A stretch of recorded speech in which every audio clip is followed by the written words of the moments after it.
집사님 이미지 하나 제가 보내드린 거. 네. 얘들아 혹시 이거 기억나니? 네.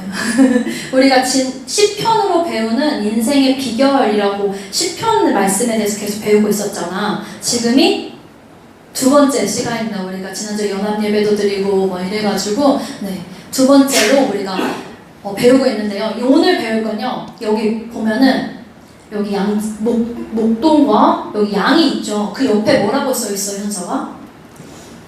불안할 때 길을 찾는 것. 그리고 밑에 신뢰의 비결. 오늘은 이 말씀에 대해서 함께 배워볼 겁니다. 23편 말씀을 한번 살펴볼 건데요. 말씀을 다시 띄워주세요. 이 말씀은 너무너무 유명한 말씀이에요. 이 말씀 들어봤어요, 현서가? 1절만 해도 여호와는 나의 목자시니 딱 하면은 척하고 내게 부족함이 없으리로다 라고 외울 수 있을 정도로 우리가 교회에서 많이 들었고 외웠던 말씀입니다. 그래서 이 말씀은요, 참 좋은 말씀이지 하고 넘어가기 쉬운 말씀이기도 합니다. 그런데요, 이 말씀을 한 절 한 절 한 절 살펴보면요, 그 은혜를 더 깊이 누릴 수 있게 됩니다. 그래서 오늘은 이 말씀 전체를 좀 한 절 한 절 살펴보려고 합니다. 오늘 시편 23편에는요, 두 가지 비유가 나옵니다. 딱 적절한 곳에서 지금 이게 잘렸는데 1절에서 4절이 하나의 비유고요, 5절에서 6절이 하나의 비유입니다. 이 부분은요, 양과 목자의 비유예요. 양과 목자의 비유. 먼저 여기부터 살펴볼 건데, 이 말씀을 볼 때 우리가 양이다. 나는 지금 양이다. 현서가? 너는 뭐라고 지금? 양이라고. 형주야, 너가 지금 뭐라고? 너가 양이야. 우리가 양이 된 걸 상상하면서 읽어볼게요. 근데 양이 어떤 동물인지 알아야 우리가 좀 더 이입을 할 수 있잖아요. 저 사실 양이 어떤 동물인지 조금 말하도록 할게요. 첫 번째, 양은 있잖아. 방향 감각이 매우 떨어지는 동물이에요. 방향 감각이. 길을 찾는 능력이 거의 없습니다. 시력도 약해요.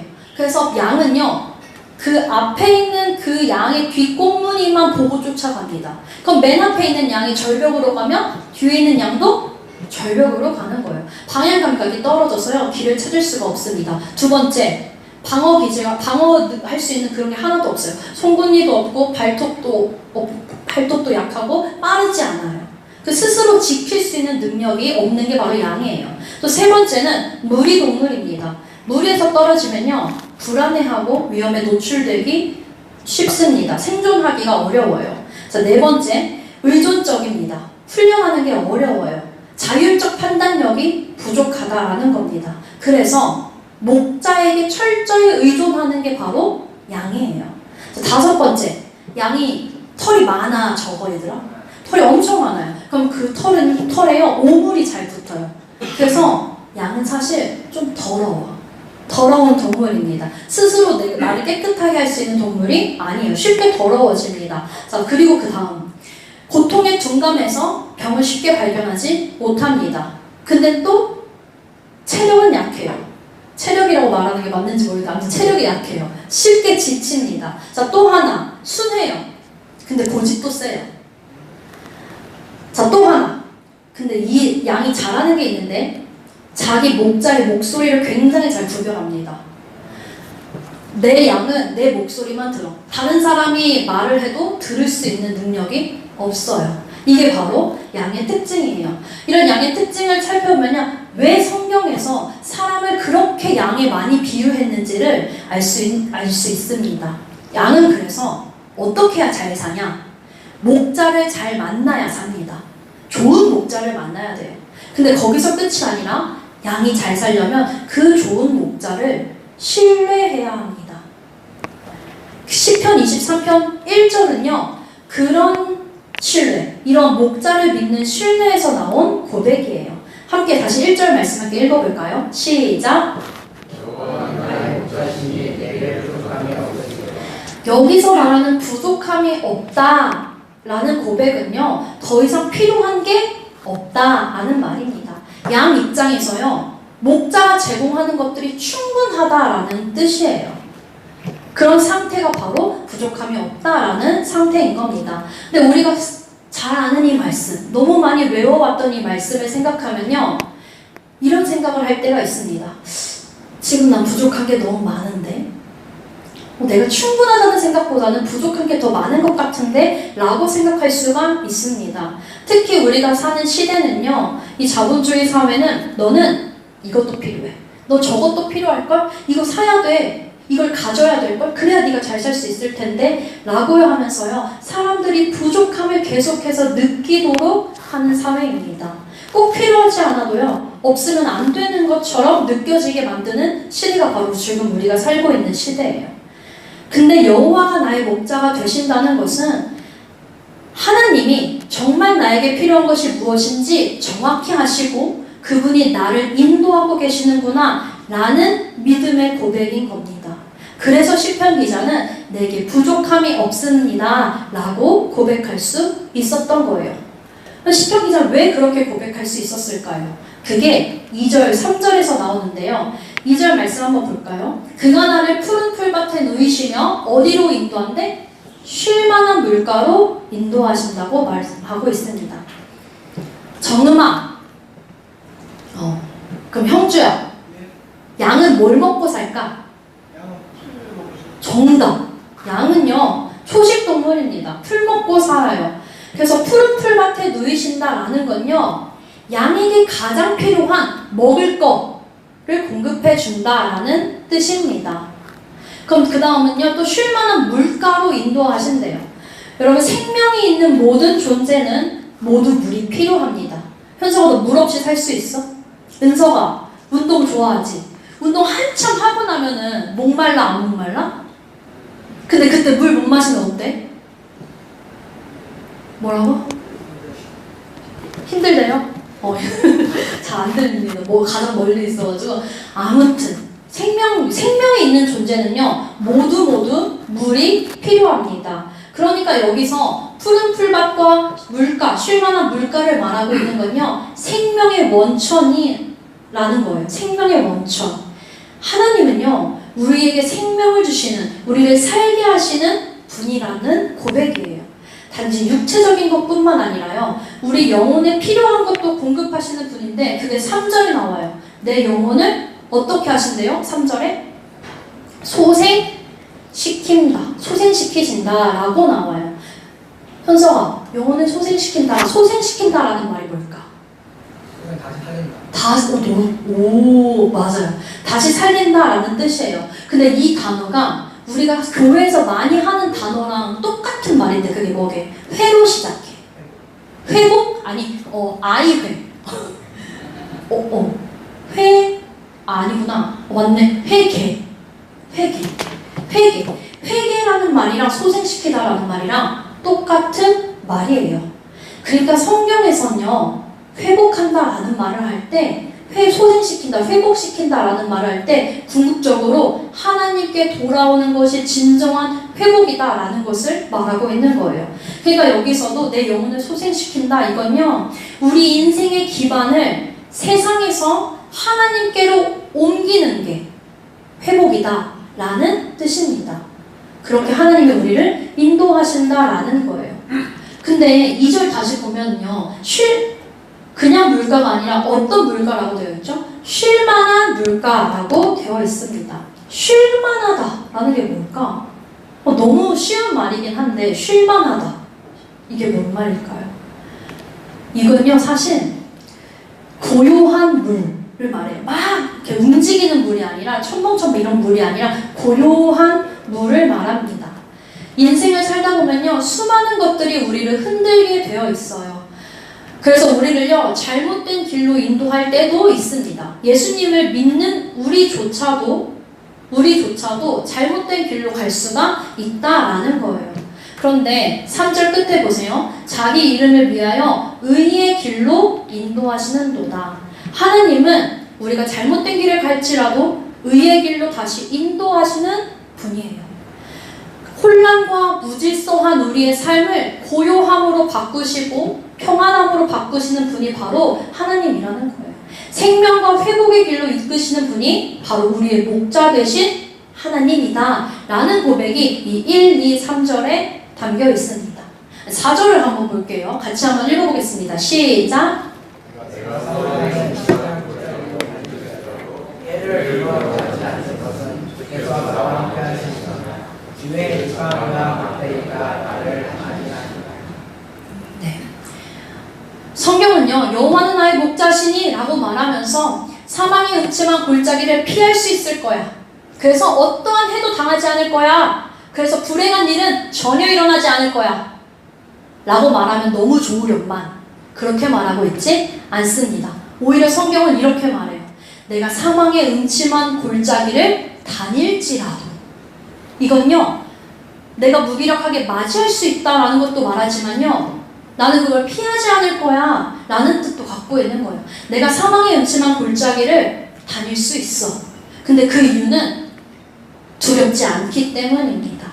두렵지 않기 때문에 우리가 사망의 음침한 골짜기를 다닐 수 있다라는 거예요. 예수님을 믿는 우리 인생의 순간에도 어두운 순간이 여전히 찾아옵니다. 그러나 하나님의 목자 되신 인생의 가장 큰 특징은요, 두려워할 필요가 없다라는 거예요. 그래서 성경 곳곳에서는 반복해서 이렇게 말합니다. 두려워하지 말라. 두려워하지 말라. 그리고 여기서 항상 같이 자주 따라 붙는 말이 있는데 그게 뭐냐면 내가 너와 함께함이라. 두려워하지 말라. 내가 너와 함께함이라 라고 말하고 있어요.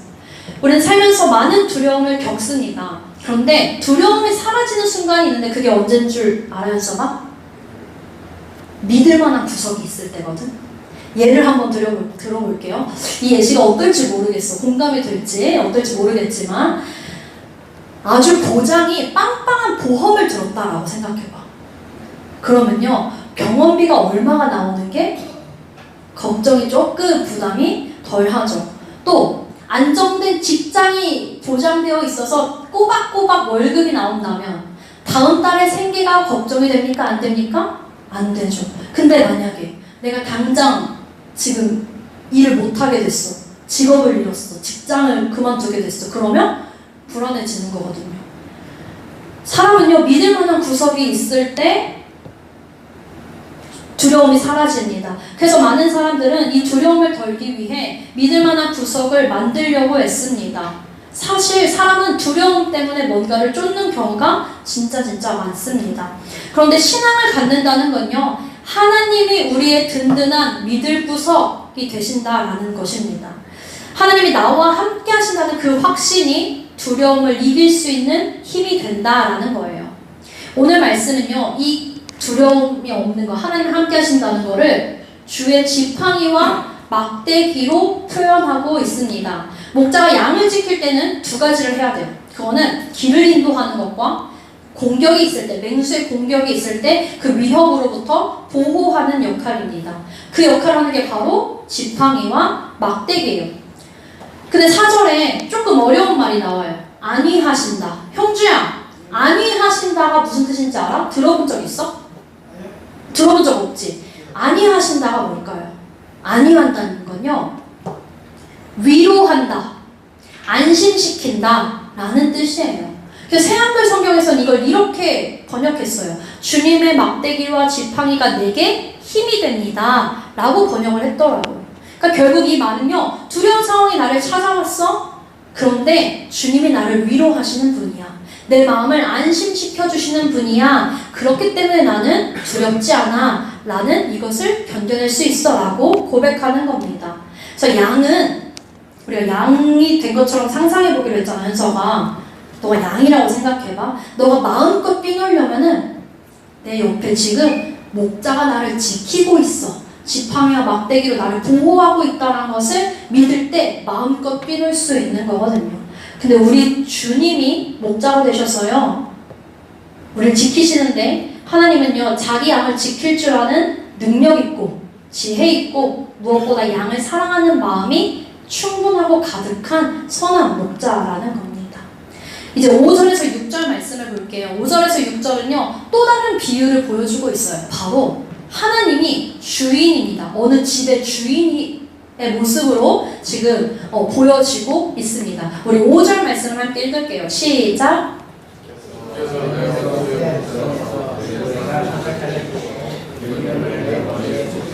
네, 이 장면을 함께 상상해 보도록 하겠습니다. 내가 하나님이고 현서가 너가 나를 찾아왔어. 근데 내가 너한테 밥을 차려주는 거야. 그래서 너에게 기름을 부어주는 거야. 근데 이걸 누가 보고 있어? 원수가 보고 있는 거야. 이 장면이 어떤 것 같아?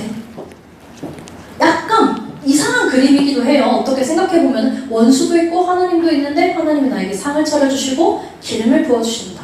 그러니까 원수, 여기서 말하는 원수는 어떤 존재일까요? 이 원수는요, 좁게 말하면 나를 해치는 자, 나를 공격하는 자, 나를 미워하는 자, 이런 사람들을 말할 수도 있어요. 그 다윗의 삶엔요, 정치적 반대 세력자들이기도 했어요. 자기를 쫓아오는, 공격하는. 또 이스라엘에겐요, 대적 이방 민족들, 우리를 공격하는 이방 민족들이기도 했습니다. 영적으로는 하나님과의 관계를 방해하는 사탄이기도 합니다. 그러니까 어쨌든 원수는 나를 공격하는 공격자인 거예요. 나를 넘어뜨리려는 존재인 거예요. 근데 놀랍게도 하나님은요, 이 원수의 목전에서 내게 뭐를 해주신대? 상을 차려주신대요. 이게 무슨 말일까요? 하나님 앞에서요, 원수는 아무 힘도 쓸 수 없다라는 거예요. 그리고 이 원수가 나를 아무리 위협해도 내가 하나님께 붙어 있으니 원수가 하나님이 내 편이 되셔서 이것과 상관없이 나를 도우시는 분, 역사하시는 분이라는 것입니다. 기름을 부으신다고 말하고 있어요. 이 기름을 붓는다는 건요, 고대 사회에서 손님을 정중히 환영한다 라는 의미를 갖고 있어요. 그 손님에게 기름을 붓기도 했어요. 또 특별한 사람에게 존귀한 자입니다 하고 기름을 붓기도 했습니다. 그러니까 하나님은요, 내가 쫓기는 상황, 상처받고 지쳤던 그 순간에도 나를 외면하지 않으시고 존귀하게 여겨주시는 분이다 라는 거예요. 나를 소중하게 대하시는 분이라는 겁니다. 그래서 5절의 마지막에 이렇게 말하는 거예요. 내 잔이 넘치나이다. 하나님께서 부어주시는 은혜가 너무 많아서 잔이 흘러넘치고 있다라는 의미입니다. 원수들이 보는 앞에서 상을 차려주시고 나를 존귀하게 여겨주신다는 건요, 상황이 반전된다라는 의미예요. 내가 도망치던 사람이었는데 하나님의 집으로 들어오니까 그 집에서 나는 존귀한 손님, 보호받는 자, 은혜를 누리는 사람이 되는 겁니다. 그래서 시편 기자가 6절에서 이렇게 고백하고 있는 거예요. 함께 읽을게요. 시작.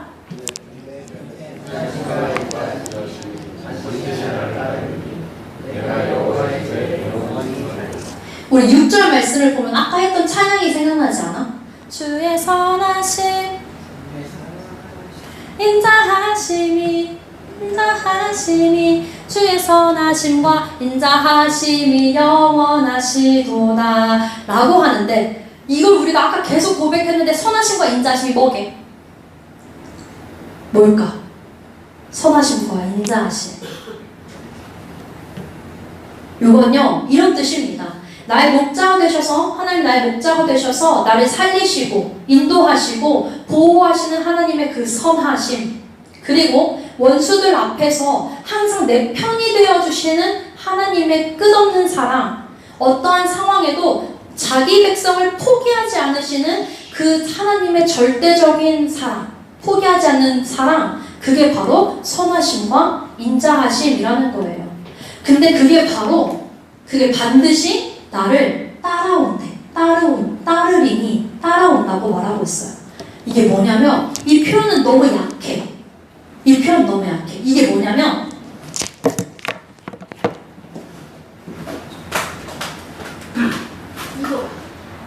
이게 뭐냐면요,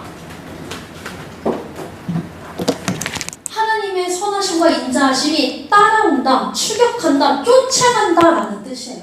그러니까 현서가 너가 어디를 가도 하나님의 선하심과 인자하심이 따라오는 거야. 형주야, 너가 학교에서 어떤 일을 당해도, 어떤 어려움이 있어도, 그게 기쁜 일이든 슬픈 일이든 선하심과 인자하심이 쭉 따라오는 거예요. 은성아, 너가 고등학교에 가도, 대학교에 가도, 청년이 돼서 결혼을 하고 늙어서 그때에도 하나님의 선하심과 인자하심이 평생을 따라온다 라는 게 바로 이 6절의 고백이에요. 그래서 시편 기자가요, 이렇게 담대히 고백할 수 있는 거예요. 나는 여호와의 집에 영원히 살 거야.